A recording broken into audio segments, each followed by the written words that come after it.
I actually just enjoy the sweat. I mean, I'm at heart, I'm a DGen. Yeah, that game of all the things that had me on just full blown. Well, I bet the Chiefs not to make the playoffs. Can we just put this team in the ground once and for all? Are we going to have a complete meltdown of the Dolphins this year, or are they going to come back? Well, that was definitely a narrative that started in the offseason. I wanted to get your take actually on Harbaugh's decision at the end of the game there. Obviously, we all want everybody to be super aggressive. Is there anything that you really love? There are a couple games that I really love.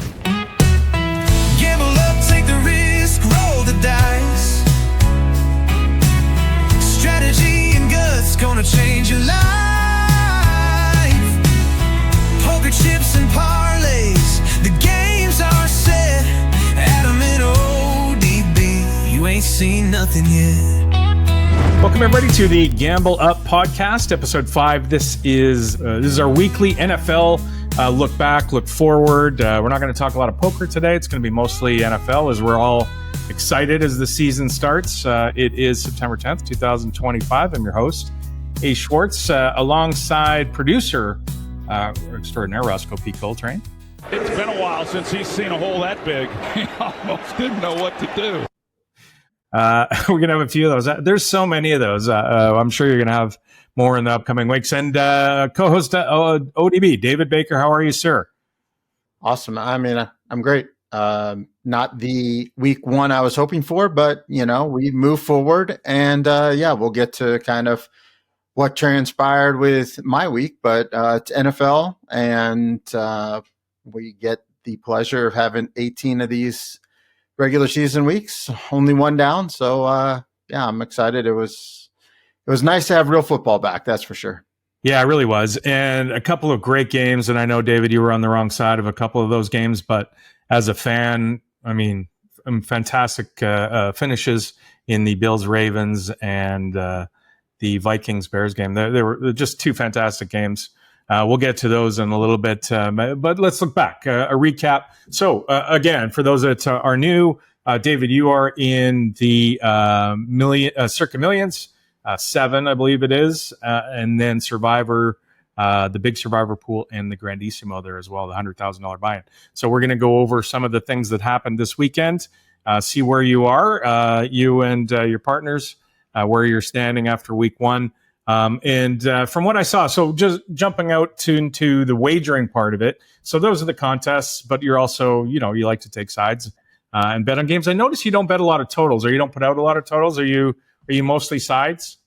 Yeah, mostly sides. I'll do maybe one or two totals if I feel like it, but no, I mean, I do have opinions on game flow and totals and things like that, but I don't know. I really feel like I'm more dialed into the sides, and every time I've tried to release totals, or not even release because I don't sell anything, but every time I've tried to like talk totals, I don't know. It just, I haven't really fared any better than, just blindly picking. So I don't really feel like I have that much to add.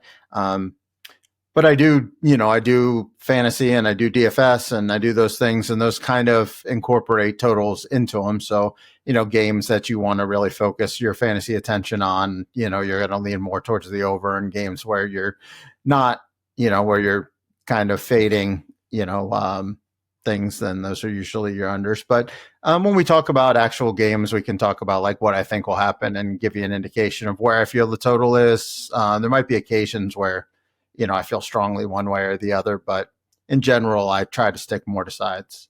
Do you think those are two different skill sets as far as, handicapping sides and totals? Like you're giving up some time that you could put into looking at the sides to do that and handicap totals? I think it's more just, I don't know. I think I just generally like to, just root for side. I mean, I gamble because I think, because I like something, but I actually just enjoy the sweat. I mean, I'm at heart, I'm a DGen. And the contest stuff is all basically side generated. And most of my wagers come off of, kind of more started with contest stuff. So every once in a while, I'll have a take on a game that I really think I'm not really sure what's going to happen, but I do think it's going to either be offensive or defensive driven. But the reality is most of the time, the games that are higher totals, I think are going to be more offensive, and the games that are lower totals, I think are going to be lower totals. So I don't really have anything. I think totals are more data driven than the picks. I don't know. I mean, I think there's a lot of stuff out there that will dissect, average plays run by teams and pass rate over expectations and just all the different things that kind of go into totals, the building an environment. And so I look at more DFS type stuff for that. Then I don't really think I have an edge in that. So I do think I look at the NFL in a very good way where I'll be able to end up profitable on sides. Nobody's clipping out what they say they are as far as percentage wise. I mean, you just need to get a little over 50% to be profitable, as long as you're, not paying too much juice and going with the 2 square of books. But if you can get reduced juice or whatever, then you can beat it. That's kind of what I like to do. I like to bet what I like to watch and what I like to root for. I'm not doing it as, I'm just trying to squeak out EV and run computer and then just kind of see what the computer spits out and put in a wager. I like to bet what I like to root for. Or you could just fade Sean Perry and make a fortune, right? That's the way to go.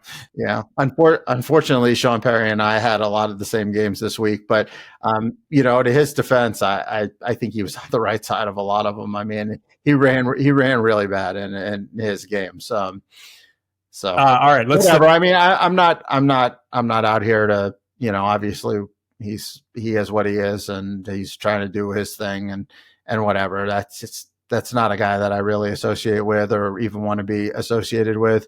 But whatever. We're all flipping coins in the NFL. Let's be honest. The markets are pretty sharp, and they all come down to a play or a drive or a call or a whatever. I mean, so many things could have gone either way this weekend and every weekend for that matter. And that's, the NFL market is very efficient, and I'm not going to sit here and say that I have any edge or anybody has any edge out there of any strong significance, but what we can do is offer opinions, and it's the most fun thing to bet. So, let's give you some tools and some ideas of how we think things are going to shake out. And then you bet it and you watch, and then you hope you're on the plus side of variance at the end of it. All right, so you put out your place, the sides that you were taking, you were betting on Twitter. So anybody who wants to follow David and get the plays that he's making each week, AU David B is his Twitter handle.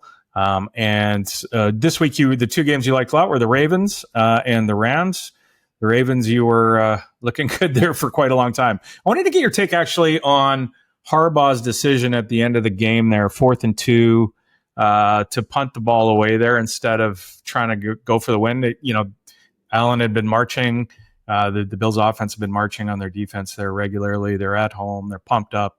It seemed like a spot where if you were ever going to kind of try and salt the game away there with whatever it was, a minute left to go for it on 4th and 2. Yeah, I mean, I understand. I understand the punt. I mean, obviously, we all want everybody to be super aggressive, and I think it would have been totally fine and justified and probably even better to go for it, to be honest. I mean, you just got to think what's more likely, that you're going to convert the 4th and 3 or that you're going to stop Josh Allen from getting a field goal.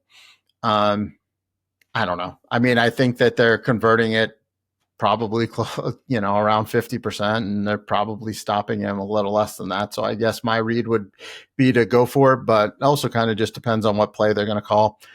Obviously I would like to see Lamar roll out and, give him a run pass option. I mean, in my opinion, he's the best quarterback in the NFL right now. I mean, I think it's real close between him and Josh Allen. I don't really think anybody else is even in that discussion. But they're both great quarterbacks, and Lamar is, his decision-making is really, really improved. I would have liked to have the ball in his hands. I think that the main reason why I would have liked him to go for it is just they had the timeout. So if they don't make it, they can stop them from getting a first down. You don't think the Bills are going to be super aggressive because they're in field goal range, basically.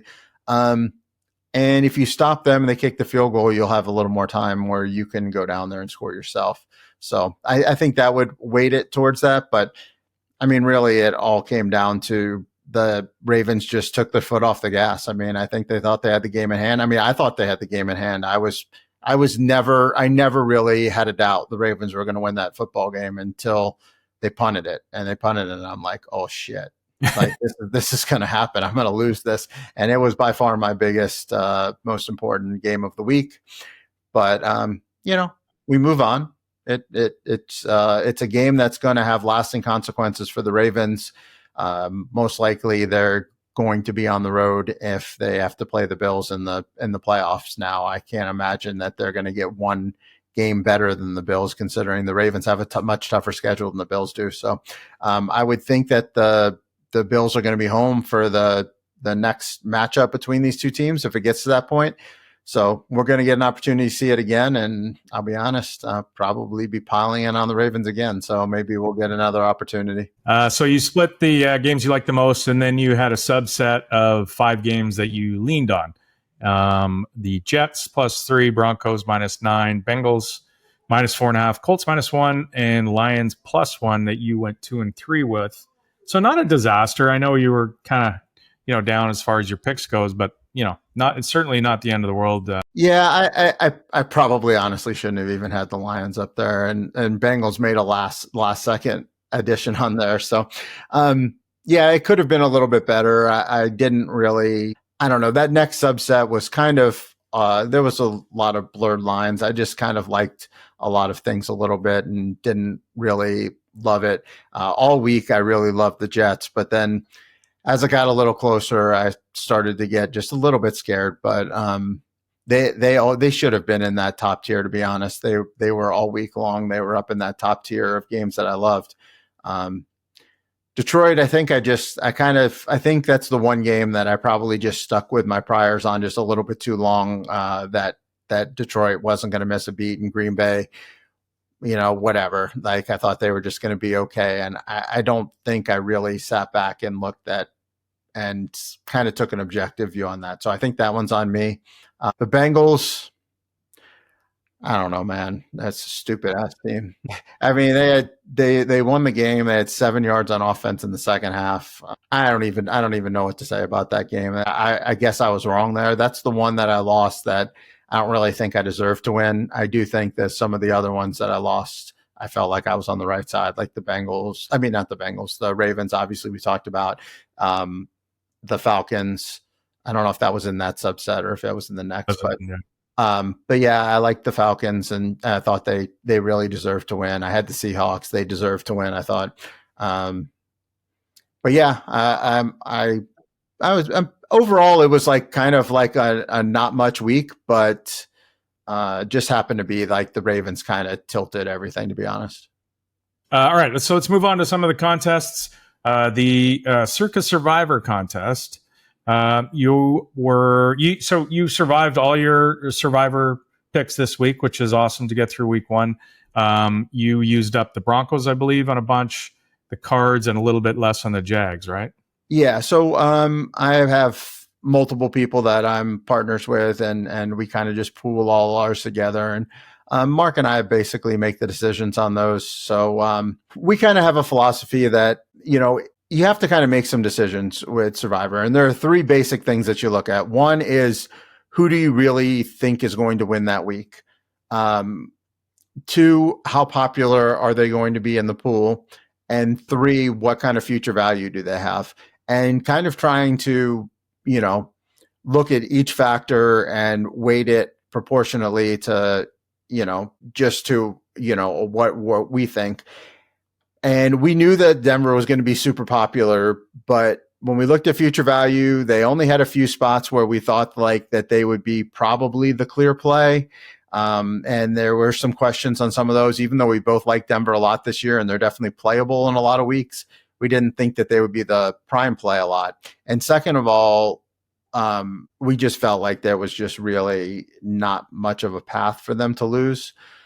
So we decide if we're going to go play a popular team, we want to be way overweight on it. I don't want like a result of a game to just kind of be neutral. So like when I say that, there's people who have a lot of entries, and we all knew that the Broncos were going to be somewhere between 35 and 40% owned. So if you put 40% of your entries on the Broncos, if they lose, you lose 40% of your entries, but your other entries gain EV. And if they win, then you advance those, but your other entries don't obtain value.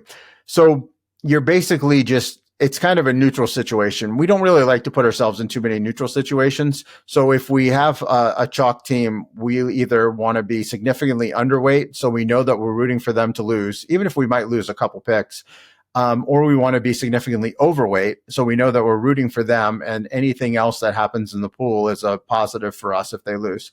So we decided that we were just going to go way overweight on the Broncos, and if they lost this spot, then so be it. We could just live with that. So we put 75% of our entries on the Broncos, and they came in at like 38%. So we did good there. We doubled up the field. If anybody else would have lost, those entries would have been significantly more valuable, but nobody else lost, so really didn't matter. Mark really liked the Cardinals. I kind of hated the Cardinals, to be honest, but we're in a partnership, so we put he really wanted to play Cardinals, so we put about 20% or 15% or something. I think we put like 15% on the Cardinals, and then we both thought the Jags were a good spot that we could get some of their picks out of the way because they really didn't have a lot of future value. Which they ended up being a lot higher owned than we thought. They came in at like 10% of the pool. So in retrospect, it probably was not the best play because you're taking a 3-point favorite that is at 10% popularity. That's not a good formula, but it ended up being like the best pick because, they have the least future value, I think, of all the teams that were picked. And they also were the easiest winner. So, you can kind of look at things both ways. I try to look at it before the game's played and say, based on looking at what the numbers were, are we happy with our exposure or not? And I really wasn't happy with the Jags exposure because they were a lot higher owned. I was pretty comfortable with the rest of it just in general. I wanted to play some Bengals.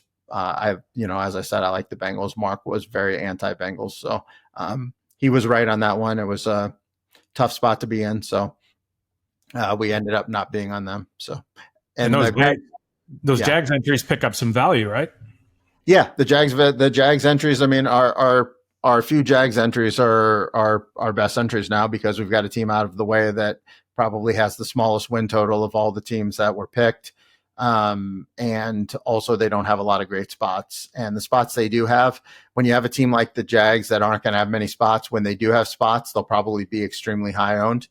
That being said, a majority of our entries still have the Jags left, so we might end up, condensing on some of those spots as well. It all just depends on which entries kind of make it through and which ones don't. But obviously, like if we were just going to sell an individual entry, I mean, the ones with the Jags would fetch the most value. Moving on to the Grandissimo, and when we did our last show, I think we were talking around 50, somewhere in that, maybe 55 entries. Ended up getting 69 entries. First off, surprised by the total? No, I mean, yes and no. I actually, when I was talking it up all summer and all off season, I was like, this thing's going to get between 50 and 70. And I thought like more towards the 70 side. But Jeff Benson, the sports book manager or whatever he is, he's the head guy at Circa. He had been saying the whole time, 25 to 35, 25 to 35. So I kind of was like, this guy knows the market maybe better than I do, even though I felt like I had a good feel on the gamblers out there. And then when I bought in, I was number 21. And for a week after, like it had only gotten to 22. And I was like, well, shit, I guess I was wrong. Jeff was right.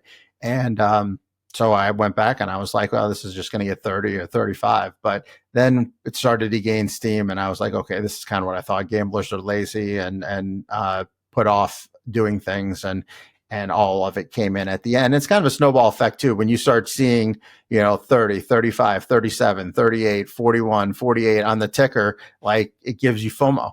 and people want to be part of it. So that's kind of what happened. And 69, I think, is a great number for the first year. And I'm excited to have an entry in. And I decided to play the Broncos this week. They came in at 50% in the Grandissimo, which, I don't really want to be on a 50% side. So didn't really love that. But considering that we really didn't think that they would lose and we had reservations about everybody else, I was comfortable with it, just kind of trying to get through week one and kind of just see what the market does and kind of maybe choose different weeks to take more contrarian stances.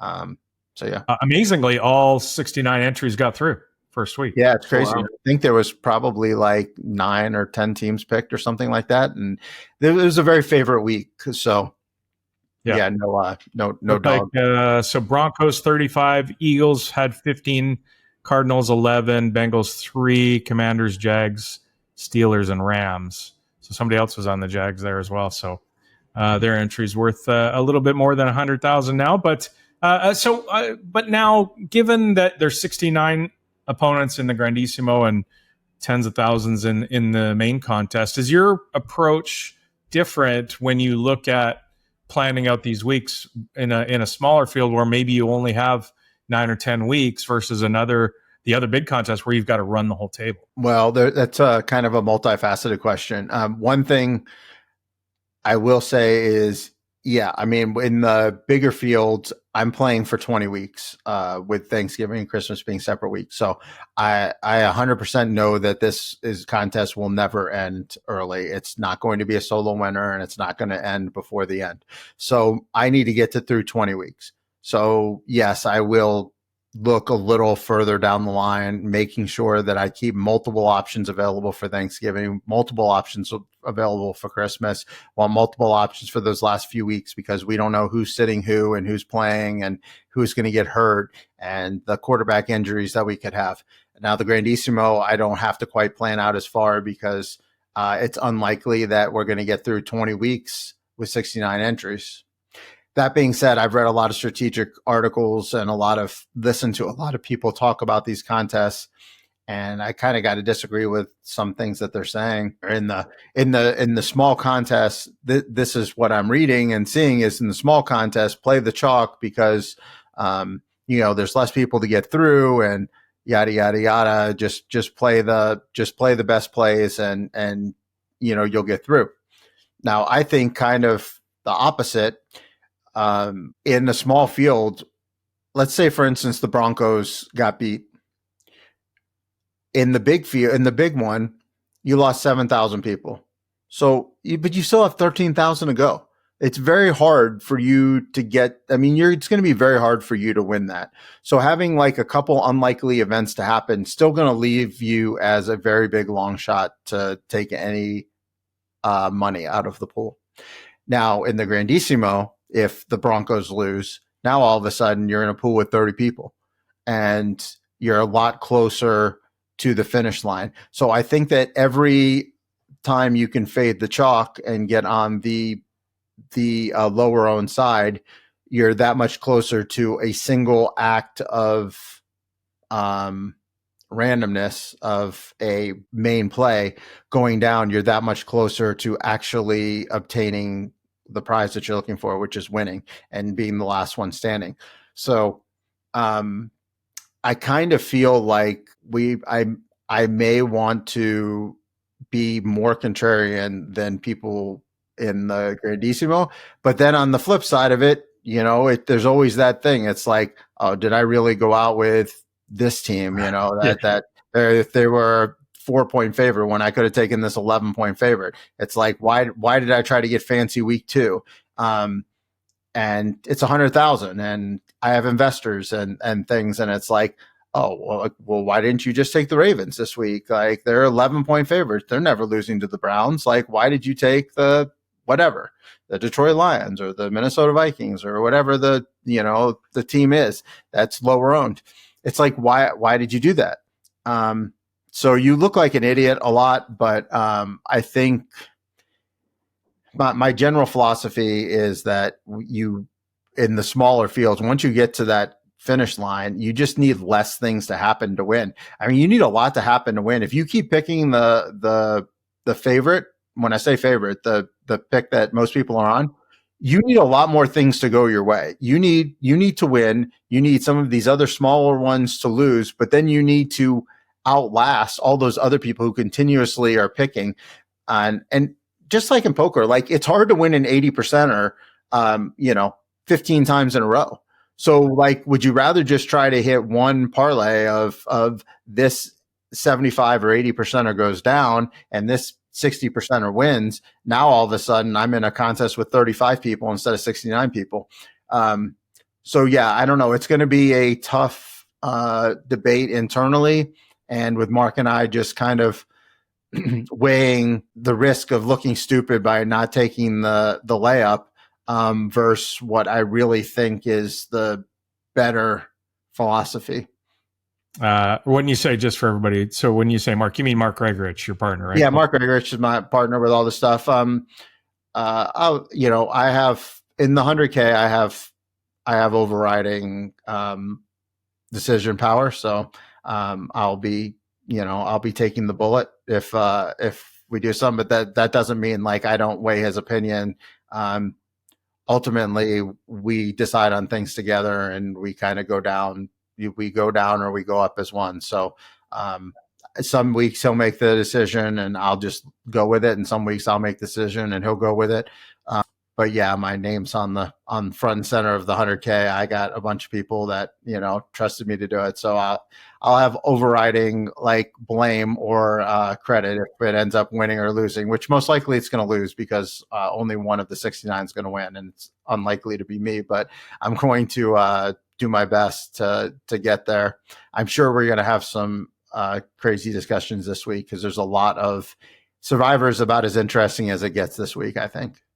It's like a good golf scramble partnership, right? You don't ever want to have to say I'm sorry to my partner when you miss a putt, right? You don't want to. Well, it's kind of like in a scramble. You're a golfer, and a lot of the people we play are golfers. When you play a scramble and you have to use somebody's drive X number of times throughout the round, and it's like, well, you're not a very good driver.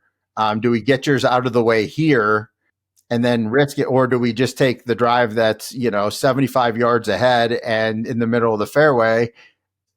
Do we take that instead and and forego the chance that you might put one out of bounds on 18? Yeah, exactly. All right, moving on to the Circuit Millions. I believe you have one team at 3-2, a whole bunch at 2-3. And then one or two, I think, at 1-4. But what I noticed was, did you want to touch on that? Yeah, I just wanted to plug my computer in so we didn't die here in the middle don't do that. Of the episode. I just got a warning. I didn't realize it wasn't plugged in. Sorry about that. No problem.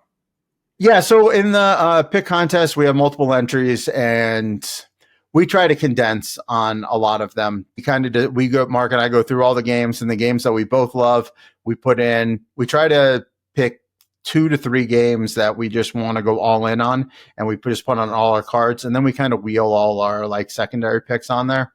This week we went all in Rams, and we went heavy on Broncos and Ravens and a couple other ones.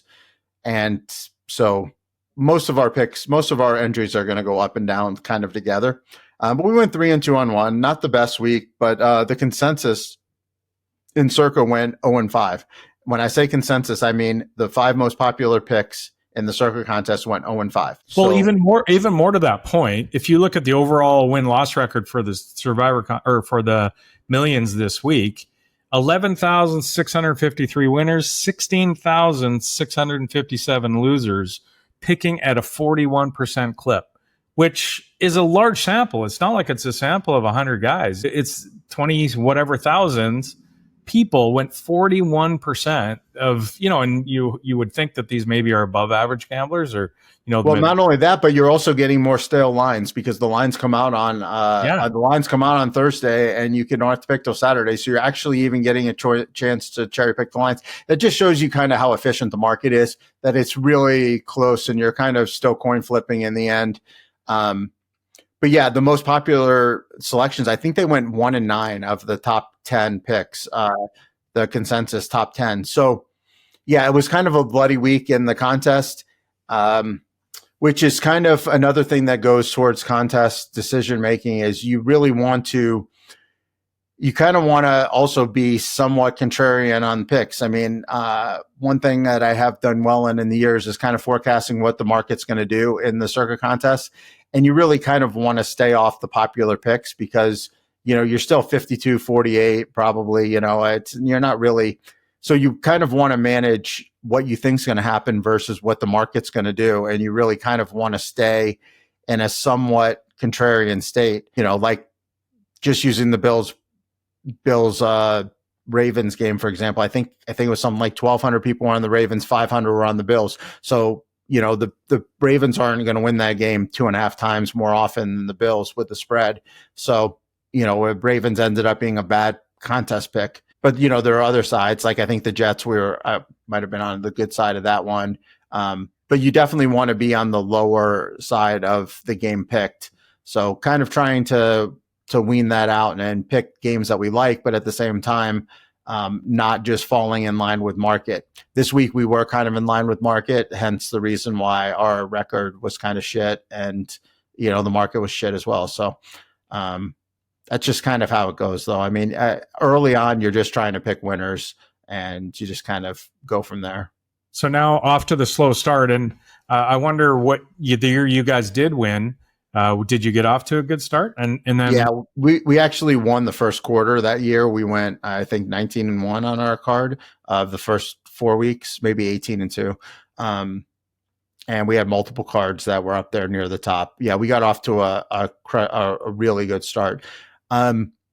It's too early to kind of do anything other than just kind of try to pick winners, but it's not too far out. I mean, we will get to a point where I'm not necessarily just trying. Some people are out there pat statting, people who are touts and trying to sell their picks and services and things like that. Be careful if anybody is like, oh, I've been 60% in circa contest for the last 8 years. It's like, yeah, but that doesn't matter. That's not necessarily telling the whole story, because there are times where I will take an atrociously bad line because I want to try to get this entry back in.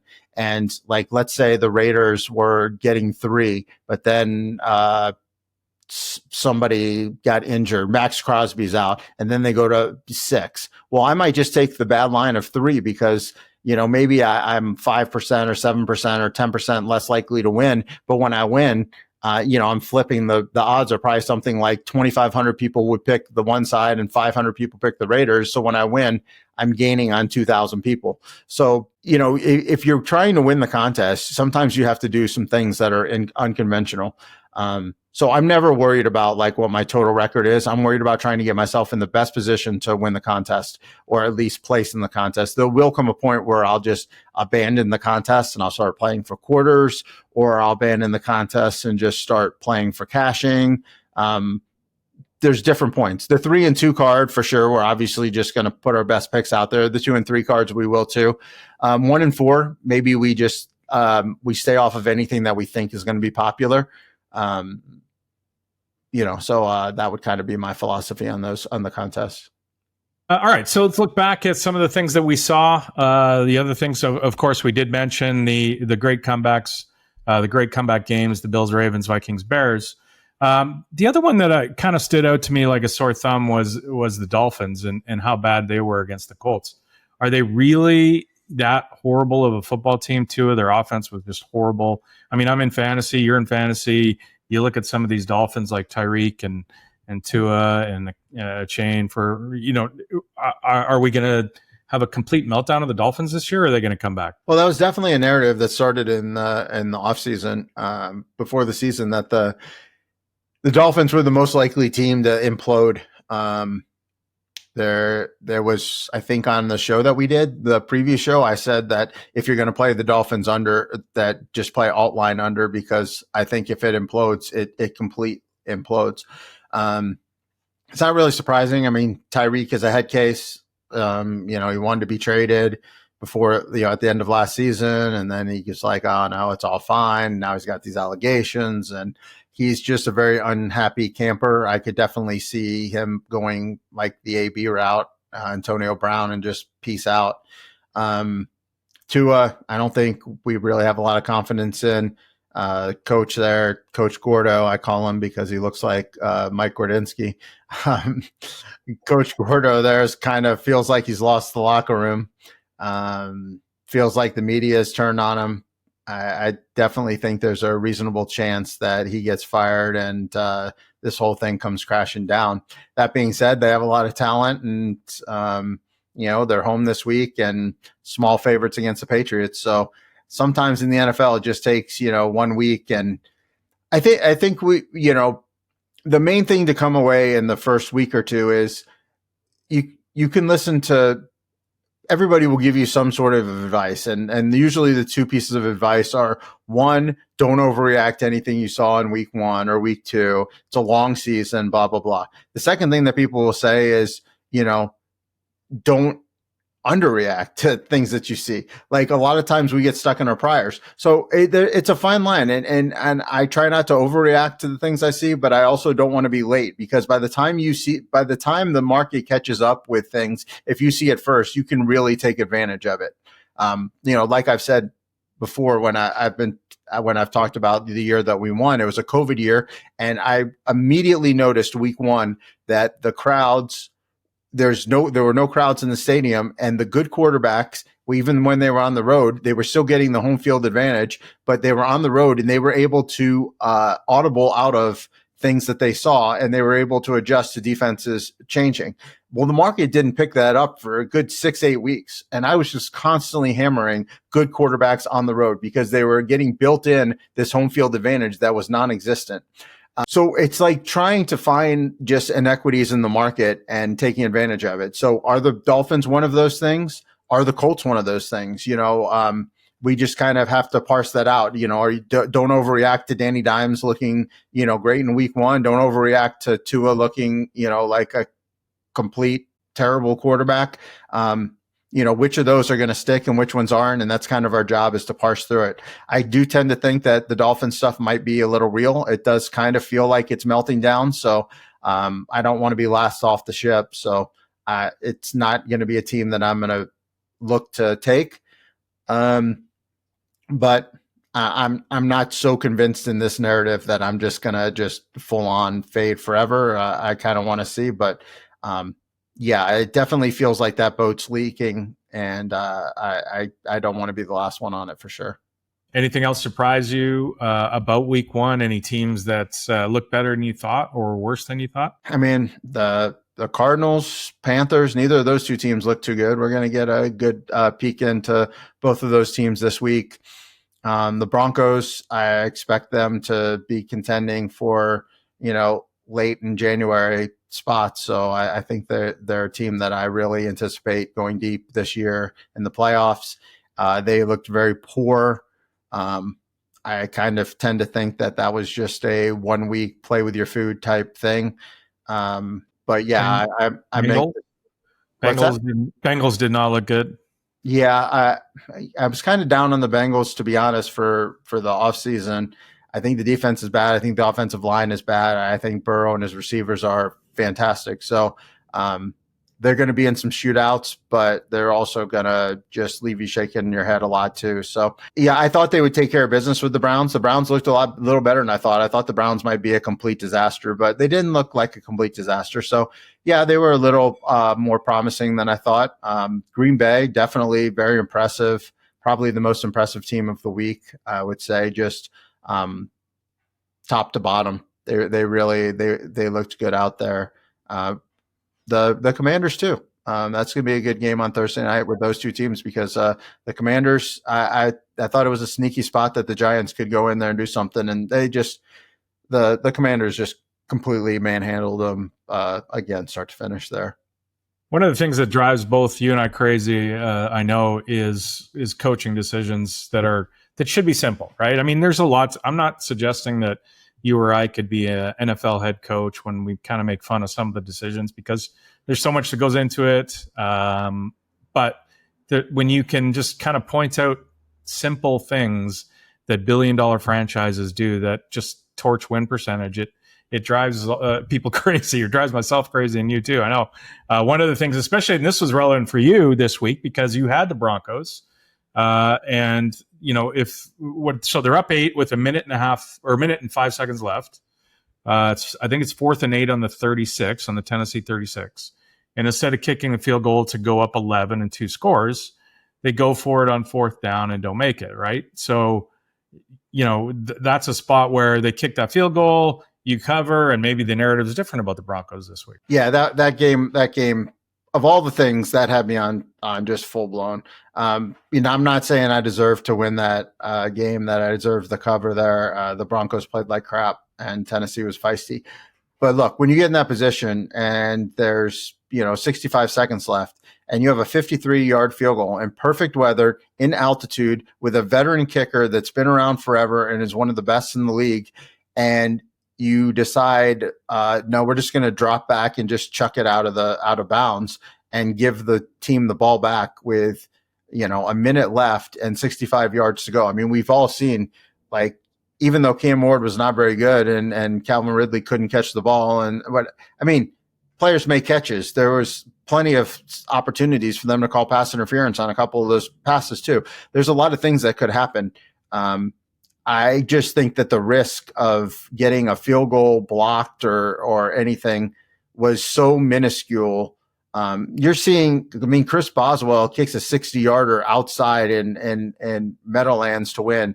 You had the Minnesota kicker in Will Reichard in Chicago kicks a 59-yarder at the end of half, and you have Will Lutz in altitude. You don't trust him to kick a 53-yarder. Why is he on the team?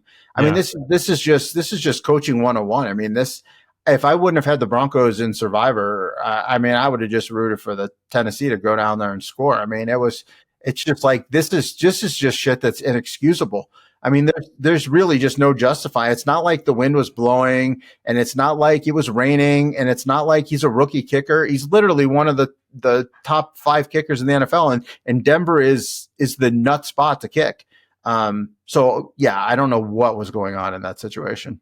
I saw people speculating online that might have been to cover the spread by Sean Payton. Do you think there's any truth to that? If he wanted to cover the spread, he would have gone for it. He would have kicked the field goal. Like, the spread was 9 and the game was at 8. Yeah. Okay. Yeah. It's the other way around. They didn't need the touchdown to score, to cover the spread. So I don't know. I thought there were 4 options that he had. One, kick the field goal, the most obvious one. The second one is punt it, bring your offense out there, try to draw them off sides, take the 5-yard penalty, try to pin them inside the 10, and have Cam Ward have to drive it 90 yards for the tie with under a minute left. Plus, it uses some time off the clock. Third thing is just run a real play. Like, just run a safe pass and get the first down and go down and end the game. And the fourth one is just have Bo drop back and just chuck it downfield. Like, and that, I thought that's what they chose to do, and I thought that was the worst of the 4 options. So Sean Payton's a great coach, but he does have some head scratchers from time to time, and I thought this one was definitely on the list of head scratching spots. Yeah, and that one's different too. We talked earlier about Harbaugh not going for it on 4th and 2. This is different because completely different situation. I don't need to go into. It's obvious. But the one, and that's an end of game scenario, right? So there's some more things to think about. The easiest one for these guys, for these head coaches, is the end of the first half, because it's strictly a possession decision, right? It's trying to get an extra possession. There's no end of game consequences here. And I don't know if you noticed this, David, but the Saints' new head coach, Kellen Moore, at the end of the first half, maybe Mark was watching the Arizona game, but you weren't. So Arizona's driving, and it's under 2 minutes, and Kellen Moore has all 3 of his timeouts, and he doesn't, and it's 1st and goal, and they run a play and they kill the clock, and then they end up getting a touchdown. And instead of getting the ball back with minute 30 left with no timeouts, they get it back with 20 seconds left with all 3 timeouts. And it's just like, that's a fireable offense. You gave away an extra possession there. You torched win percentage on the easiest thing that you have to do in your job. It's an incredibly difficult job to build an offense, to build a defense, special teams, the whole bit. this is the easy part. Like, it's just so frustrating to watch this happen. Yeah, and the exact same thing happened in the Rams-Texans game. The Rams were at the 1 yard line. It was 4th and 1 at the end of the half. There was 1:30 left, and D'Amico Ryans decides to just let the Rams take the full 40 seconds, get it down to 50 seconds. It's 4th and 1 from the 1. So you're going to get the ball back either with 1.5 or you're going to get the ball back with 50 seconds. And what would you rather with C.J. Stroud and Nico Collins and Higgins and your offense? Would you rather have 50 seconds or would you rather have 1.5? And D'Amico Ryans was like, you know what, 50 seconds is fine. And so McVay just waited until it got down to 1 second, and then he called the timeout, and then he ran a play, got a touchdown, and the Texans had 50 seconds instead of 1.5. They ended up going and getting a field goal out of it where they might have had another 40 seconds been able to score a touchdown. But, they kind of got fortunate even to have that field goal opportunity because there was less time. So, yeah, this kind of stuff is just obvious, and it's one of the most tilting things for me, regardless of whether it helps me or hurts me. I can't stand it when coaches make these kind of decisions. It's like you say, it's the easiest part of the job. Yeah. And we don't even have like really bad 4th down decisions yet. I'm sure we'll run into some of those that are equally easy, or, you would hope that there's somebody there's a game theory person, employed by these teams to be able to talk to the coach in real time and say, look, this is what you should be doing. Maybe you have a reason to do something else, but at least contemplate it. But anyways, we'll get to some more of that throughout the year, but that was tilting as hell. Let's look forward to next week. Do you have some leans that you're looking to, both for Survivor and the pick contests, before we get into a couple of the games? Or is there anything that you really love? There are a couple games that I really love from a Survivor standpoint. Haven't really dialed that in yet. And to be honest, I probably won't give out the Survivor stuff here on, just because it just kind of, the strategy is kind of, you do want to be on, you don't really want people following you, especially like with the Grandissimo when, I don't know who's watching, and I appreciate and love every listener that we have. And thank you for listening. But, getting a few people that may be on or off a certain team, probably don't want that in the Grandissimo. It's just, we're playing for a lot of money there. But that being said, there are a lot of options in Survivor. I find it to be probably the most interesting Survivor week. You can go with the Ravens, which are clearly the most likely team to win. But you want to save them, right? You want to kind of save them. So there's multiple reasons why you don't want to play the Ravens. First off, being that they are going to be one of, or if not the most favored team on Thanksgiving, which obviously in the Grandissimo, it's less likely to make Thanksgiving. But now that we are 1 week closer to Thanksgiving, it is a lot more likely that we do get to Thanksgiving, and it's nice to have the Ravens available. Second thing is, the Ravens also play a lot of other teams that you could basically use the Ravens every week. I mean, I doubt there's 1 week that they're not favored this year. So you can pick the Ravens anytime, whenever you're feeling like not confident in something, just pick the Ravens. So like, do you really want to burn them in week 2 when we have some other viable options? So, but on the flip side, you also got to get to those weeks. And I don't really feel warm and fuzzy about some of the other options. The other options are, Arizona, a team that I was going to say Mark's probably going to be on Arizona, right? Yeah. I don't know. It's not like he loved Arizona. It's just he didn't like the Saints. So this is an interesting spot for them. Carolina looked as bad as possible, and there's not a whole lot of spots to use Arizona. So they're definitely in the consideration. But I also think this is, I don't want to overreact to 1 week. I thought Carolina was going to be a much better team this year.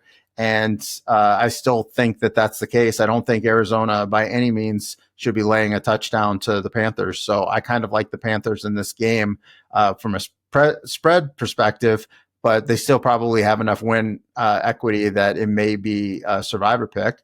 Third option, I think is going to be very popular as well, is the Dallas Cowboys. The Giants and Russ Wilson looked very, very poor.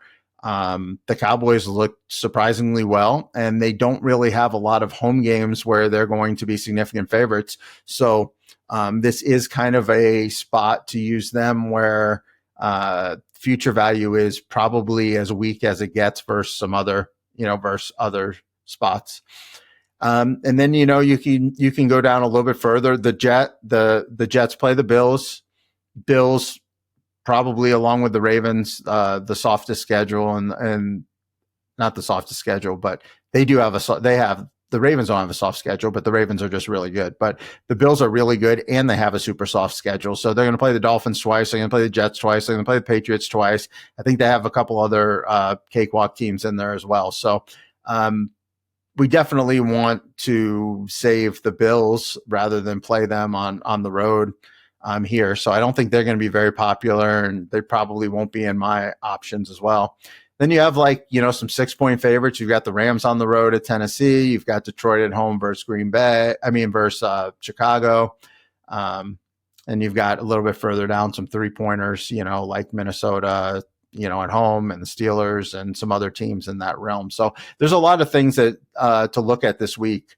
I think this is going to be an underdog week. I think there's going to be some serious upsets, and I think we're going to lose a significant portion of the survivor pool. I see multiple teams going down that are going to be in the top 7 chosen. So we're just going to have to try to condense and feel like which ones we want to be on. I don't want to be across the board. I can tell you that. I'll take a stand somewhere. I don't know whether it's going to be fading Arizona, if it's going to be fading Dallas, if it's going to be fading, the Lions or the Rams or what, but I will be rooting for some upsets, and I will take some stands in my percentages. And then obviously the Grandissimo, I have to decide, do I want to just try to play it safe with the Ravens with 35 or 40% of the field, or do I want to just kind of, it's not so much that I would really be looking at the Ravens to get upset and get ahead on those people. It would more just be looking to give my entry the Ravens later on, where other people have tougher decisions. So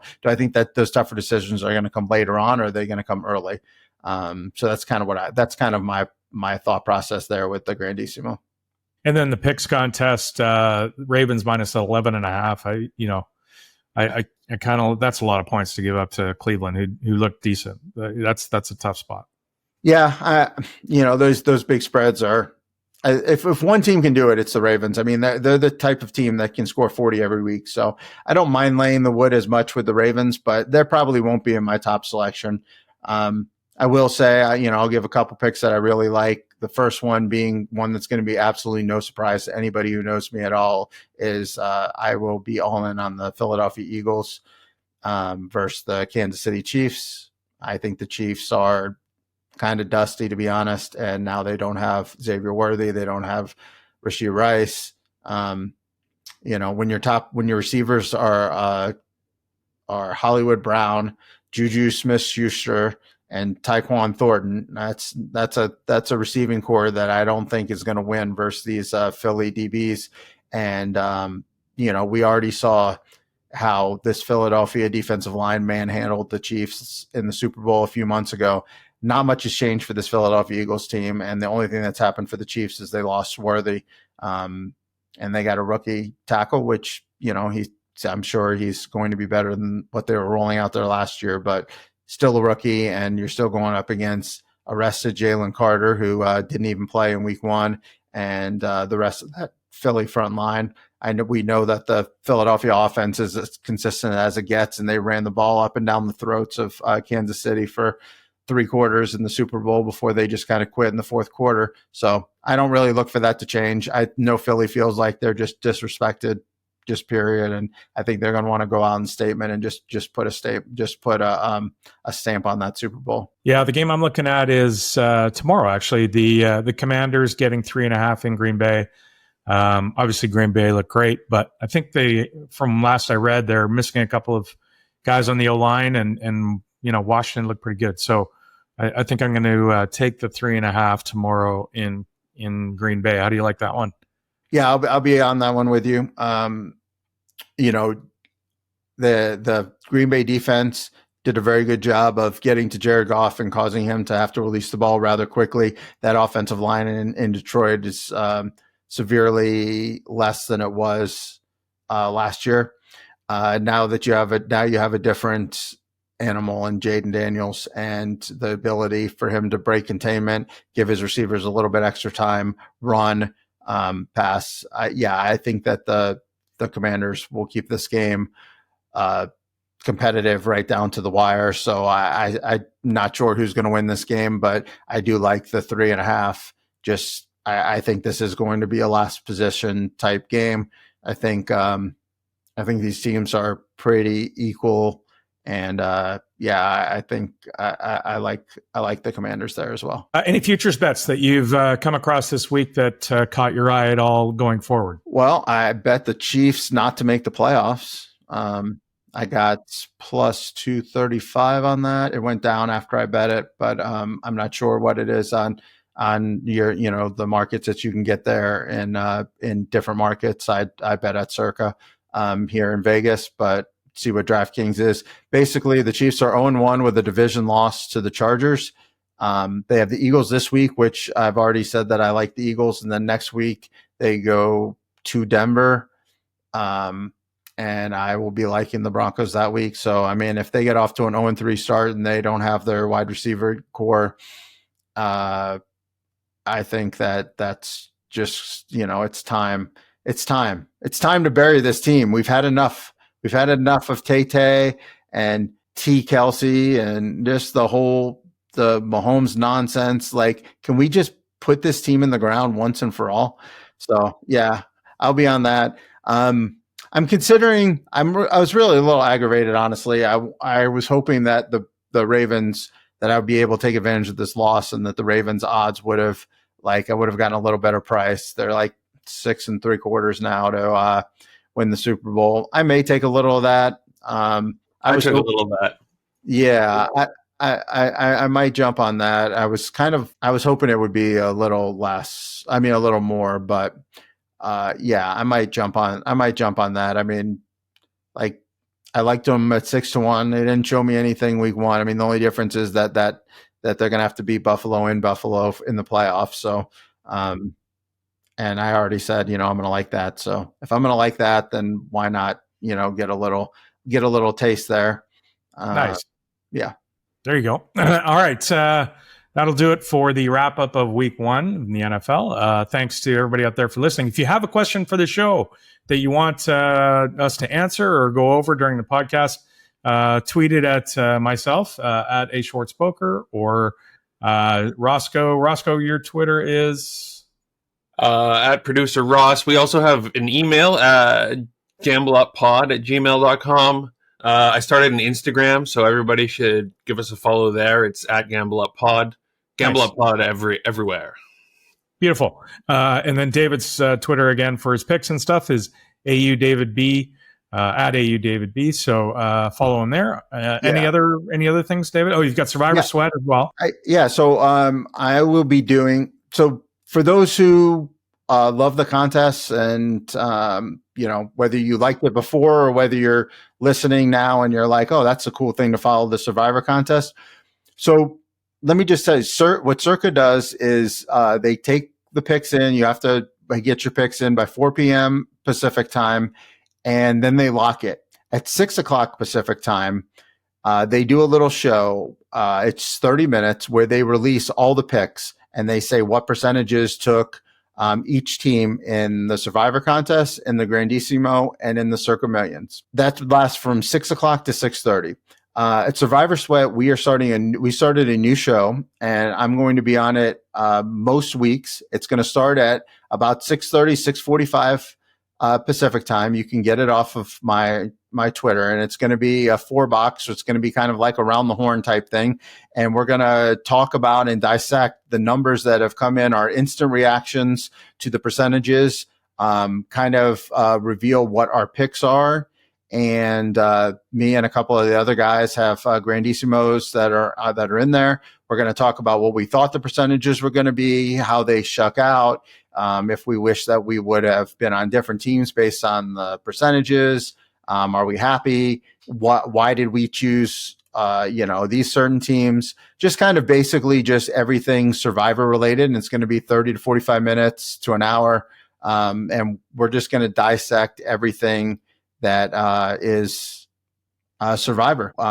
Polly Howard from Vissen is going to be on there, and Tony Farmer from Last Man Standing Pod is going to be on there, and I'm going to be on there. Mike Buckmiller from Survivor Sweat Pod, who He also has a couple Grandissimos. And so every Saturday night at 6:30, please look for that on Twitter and give us a follow on there as well. So, that's what I got going on. And I will post my picks and stuff on Twitter, but I don't do it until the contest locks because I don't really want to influence kind of other selections. We are at the end of the day playing a game. So, try to keep that stuff a little bit closer to the vest, but you can kind of watch some of the shows and things I do and get a kind of idea what teams I like and don't, and, kind of go from there. Awesome. All right. Thanks to you guys for getting together. Thanks to everybody out there for listening. Good luck this weekend with your picks and wagering, and enjoy some football, do some tailgating and have some fun. And we'll talk to you next week. Fellas.